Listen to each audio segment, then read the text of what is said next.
एक राज की बात बताता हूं, इधर आओ। एमसीआरई के एग्जाम के 35 दिन बचे हुए हैं, तो सिलेबस को कैसे कवर करें। तो ये 35 दिन आपके पास भी हैं और उन सभी के पास भी हैं जो एग्जाम देने वाले हैं। तो 99% सिलेक्शन उसी का होगा जो सिलेबस को सही तरीके से, व्यवस्थित तरीके से यूटिलाइज करेगा। और इस 35 दिनों के अंदर कौन से टॉपिक इंपॉर्टेंट है जिन्हें आपको पढ़ना है और कौन से टॉपिक्स को आपको छोड़ना है, तो इस वीडियो के अंदर मैं सारी चीजें आपको बताने वाला हूं। तो ये वीडियो आप लोगों के लिए खास रहने वाला है। जब से एमसीआरई 2025 की वैकेंसी आई है, सारे ही बच्चों के अंदर डर सा माहौल हो गया है। एक ही कमेंट्स और एक ही क्यूरी बार बार आ रही कि सर 35 दिन बचे हैं, 35 दिन बचे हैं, 35 दिन बचे हैं। अरे 35 दिन सिर्फ आपके लिए नहीं बचे हैं, सबके लिए ही 35 डेज ही है, आपको स्पेशल नहीं है। तो दोस्तों इन 35 दिनों के अंदर क्या सिलेक्शन हम ले पाएंगे, आपका सबसे बड़ा डाउट। इन 35 दिनों के अंदर हम सिलेबस को कैसे कवर कर पाएंगे। अरे प्यारे दोस्तों, सबके लिए 35 दिन हैं, तो उन 35 दिनों के अंदर सब में से आपको थोड़ा सा हटके करना पड़ेगा। यानी कि जो चीजें आपको इस वीडियो में मैं आपको बताने वाला हूं वो आपकी लाइफ चेंज करने वाली। कैसे, तो आप वीडियो को 10 से 12 मिनट तक अंत तक जरूर देखिएगा, क्योंकि वो सारी चीजें हम डिस्कस करेंगे जो आपका सिलेक्शन तय करवाएगी। तो बात करते हैं यहां पे प्यारे दोस्तों, हम 35 दिनों में सिलेबस को कैसे कवर करें एमसीआरई 2025 के रिगार्डिंग। और हम बात करेंगे कि क्या सर एग्जाम डेट के अंदर बदलाव देखने को मिल सकता है क्या।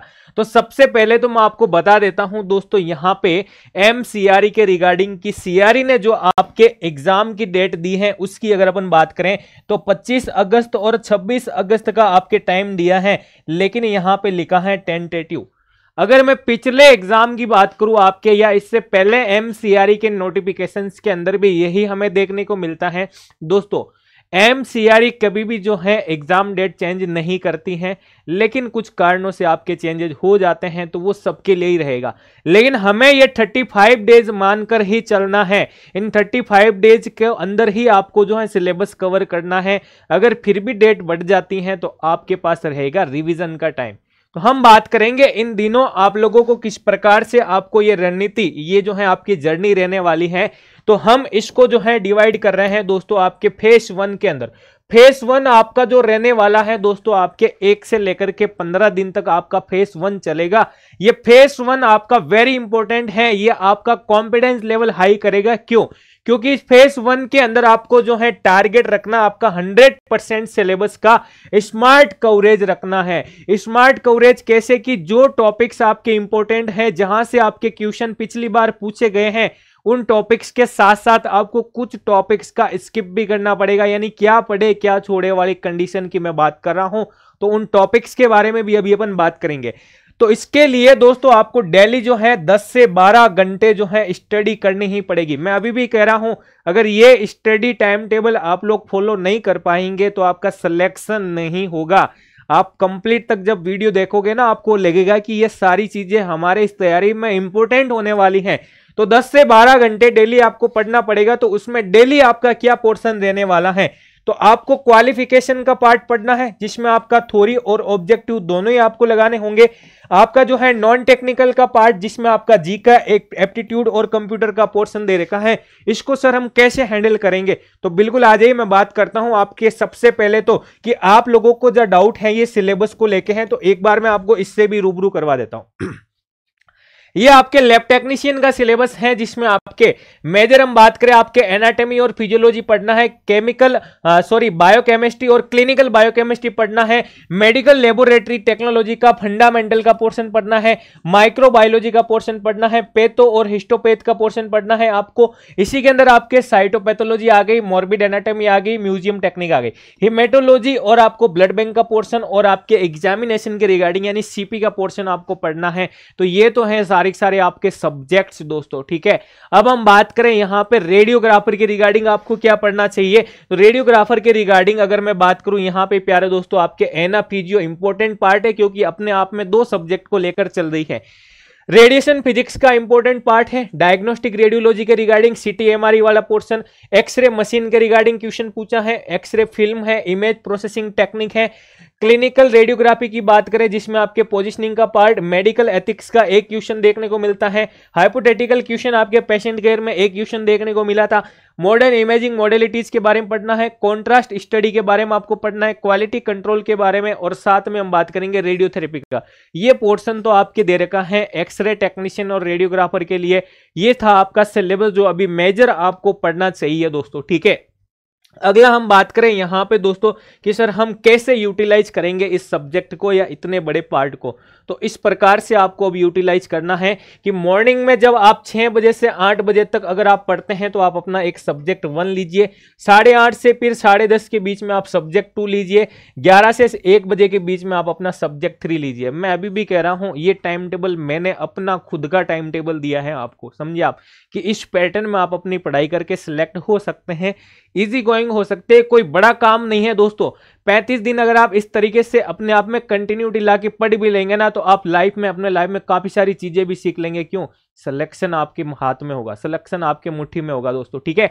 दूसरा हम बात करें कि अब यहां 1 बजे के बाद के टाइम में आपको क्या करना है, तो यहां पे मैं बात करूंगा 1 बजे से 2:30 बजे तक आपको रेस्ट करनी है आफ्टरनून में दोस्तों, ठीक है ना। अगला हम बात करें यहां पे सर 2:30 बजे जब आप वापस आफ्टरनून में उठ जाएंगे दोस्तों, चाय कॉफी जो भी आप लेते हैं, उसके बाद 3 से 5 बजे तक आप अपना नॉन टेक्निकल का पोर्शन पढ़ेंगे। और इंपॉर्टेंट मैं अभी भी कह रहा हूं, नॉन टेक्निकल ये आपके 20 नंबर का पोर्शन जो है पूछा गया है ना, इंपॉर्टेंट है। अगर यहां से आप 10 नंबर भी लेकर आते हैं तो सिलेक्शन आपका तय है, ठीक है। अगला बात करें आधे घंटे के रेस्ट के बाद 5:30 से 7:30 बजे आप क्या करोगे, शॉर्ट चार्ट और रिवीजन की प्रैक्टिस करोगे, क्योंकि डेली एक सब्जेक्ट का आपको वापस से रिवीजन करना पड़ेगा। और शॉर्ट चार्ट जहां से सीधे क्वेश्चन आपके पुटअप होते हैं वो आपको फॉलो करना है। एमसीआरई के पेपर का सॉल्यूशन मैंने करवा दिया, आप जाके देख सकते हैं किस प्रकार से सारी चीजें मैंने आपको बताई। नाइट के टाइम बात करें तो सर 7:30 के बाद हम क्या करेंगे, तो प्यारे दोस्तों 7:30 के बाद आपके पास टाइम रहेगा 8 से 9:30 का। 8 से 9:30 आपको मेरी लाइव क्लास मिलेगी यूट्यूब के ऊपर, एमसीक्यू की आपकी क्या हो जाएगी, प्रैक्टिस अच्छी हो जाएगी। और इसके साथ साथ आपको पता है दोस्तों, अगर 30 एमसीक्यू मैं लेके आ रहा हूं तो ये टोटल 100 हो जाते हैं, क्योंकि मेरे सॉल्यूशन का तरीका आप लोगों ने देखा होगा, ठीक है। हर दिन अपन नए क्वेश्चन की प्रैक्टिस करेंगे। तो 9:30 तक का पोर्शन आपका ये रहेगा दोस्तों।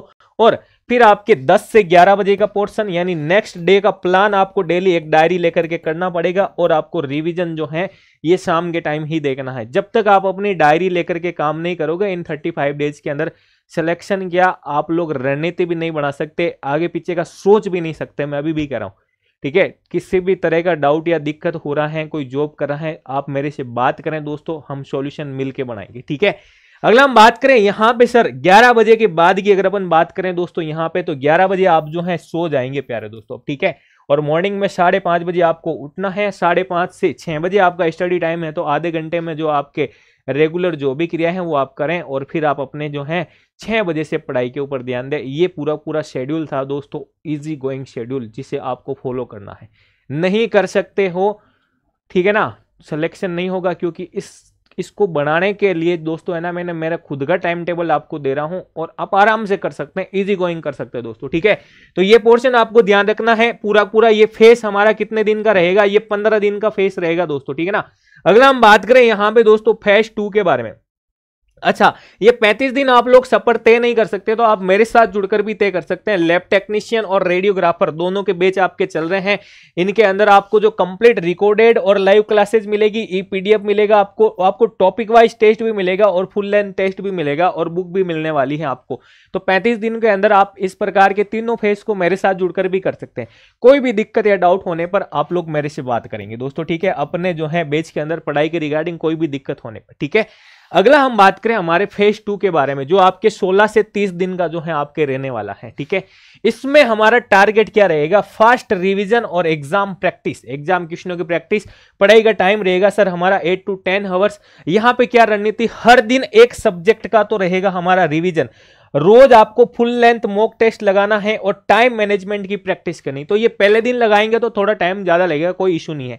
सेकंड डे लगाओगे टाइम मैनेजमेंट करना, क्यों, क्योंकि यहां पे आप लोगों को पता है कि आपको 18-18 मिनट का जो टाइम दिया जाता है, उस हिसाब से आपका जो है पेपर होने वाला है दोस्तों, ठीक है। तो फेज 2 आपका 16 से 30 दिन का रहेगा।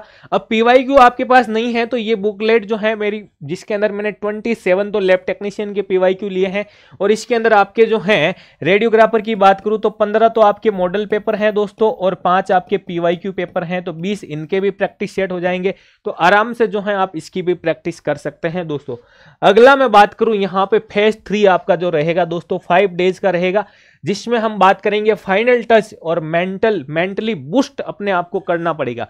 टारगेट क्या रहेगा? कॉन्फिडेंस लेवल हाई होना चाहिए, स्पीड होनी चाहिए, एक्यूरेसी के ऊपर ध्यान देना पड़ेगा।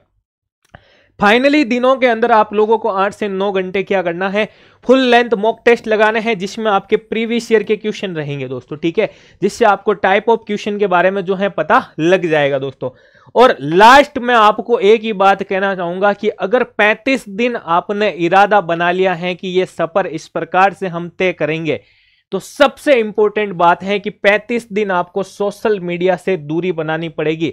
सिर्फ 35 डेज वही नोट्स आप पढ़ेंगे जो पहले से आप पढ़ते आ रहे हैं, नया कुछ भी इसके अंदर। यानी कि हम बात करें, काफी बार होता है कि सर हमने 5 सब्जेक्ट के अंदर जो है ये 40 टॉपिक तैयार कर लिए हैं, 5 हमने टॉपिक नहीं पढ़े हैं, तो उन्हें अब मत पढ़ना, क्योंकि जो पढ़े हुए हैं पहले से उन्हें आप रिवाइज करने की कोशिश करें, ठीक है। मेंटली अपने आप को जो है बूस्ट करें, उसके लिए आप मेडिटेशन 20 मिनट का वॉक यूज कर सकते हैं, पॉजिटिव विजुअलाइजेशन, जैसे कि बार बार अपने माइंड्स के अंदर, या मैं हर बार आपको कहता हूं कि आप जिस चीज का सफर आप तय कर रहे हैं आप अपने टेबल के सामने लिख लो, ठीक है ना। यानी कि I am a government lab technician या रेडियोग्राफर, अपने आप के अंदर जो एमसीआरई की एक सीट को अपने माइंड में सबसे पहले फिट कर लीजिए उसको, कि सीट आपकी है, अगर आप इस तरीके से इस पैटर्न में अपनी तैयारी को करते हैं दोस्तों, ठीक है। अब आएगा आपके माइंड में एक डाउट दोस्तों शॉर्ट चार्ट को लेकर के। ये शॉर्ट चार्ट है, पिछली सीआरई के पेपर में भी जिन्होंने दिया होगा उनको पता है, शॉर्ट चार्ट से सीधा क्वेश्चन आया है। शॉर्ट चार्ट का मतलब ऊपर सुपरफिशियली पार्ट नहीं है दोस्तों, शॉर्ट चार्ट के अंदर काफी सारी चीजें हैं। विटामिन जैसे है तो इसका केमिकल नेम है, इसी के साथ डेफिशिएंसी है, इसी का सोर्स है। एक ही चार्ट में 4 चीजें आपकी तैयार हो रही है। यहां से पिछली बार भी आपको 2 क्वेश्चन देखने को मिले थे दोस्तों, ठीक है ना। और यहां से अभी भी मैं कह रहा हूं आपको शॉर्ट चार्ट के ऊपर फोकस करें, क्योंकि ये क्विक रिवीजन के लिए आपके काम आएंगे इन 35 डेज के अंदर। ये कहां पे मिलेंगे? ऐसे खूब सारे शॉर्ट चार्ट दोस्तों मैंने आपके टेलीग्राम के ऊपर अवेलेबल करवा रखे हैं। आप टेलीग्राम को आज ही ज्वाइन करके यहां से ये 35 से 40 शॉर्ट चार्ट आपको मिलेंगे। और आप अपनी तैयारी के दौरान कोई भी दिक्कत या डाउट होने पर इस नंबर पर कॉल करके आप मेरे से बात भी कर सकते हैं, चाहे आपका स्टडी का डाउट हो, चाहे आप टाइम मैनेजमेंट की बात करें, क्वेश्चन आपके करेक्ट नहीं हो रहे हैं, या आप हम बात करें कभी काफी बार होता है कंटेंट याद भी नहीं होता, तो आपको तरीके बदलने पड़ेंगे पढ़ने के दोस्तों, ठीक है। तो ये 35 डेज दोस्तों आपके हैं, समय आपका है, आपको इसको मैनेज करना है। ये समय जो है दोबारा वापस लौट के नहीं आएगा, क्योंकि हर साल आपके जो है भर्ती जो है आपको, यानी कि आप यहाँ पे खड़े हैं और भर्ती यहाँ से निकलती जा रही है, तो इसलिए इस बार ऐसा नहीं होना चाहिए। इन दिनों का आपको बढ़िया तरीके से यूटिलाइज कैसे करना है मैंने कंप्लीटली आपको बताया है। तो वीडियो अगर आपको पसंद आया है तो बढ़िया सा लाइक करें, कमेंट करें, अपने सारे दोस्तों के साथ इसे शेयर करें, और अगर आप चैनल पर नए हैं तो जरूर इसे सब्सक्राइब करें दोस्तों। धन्यवाद।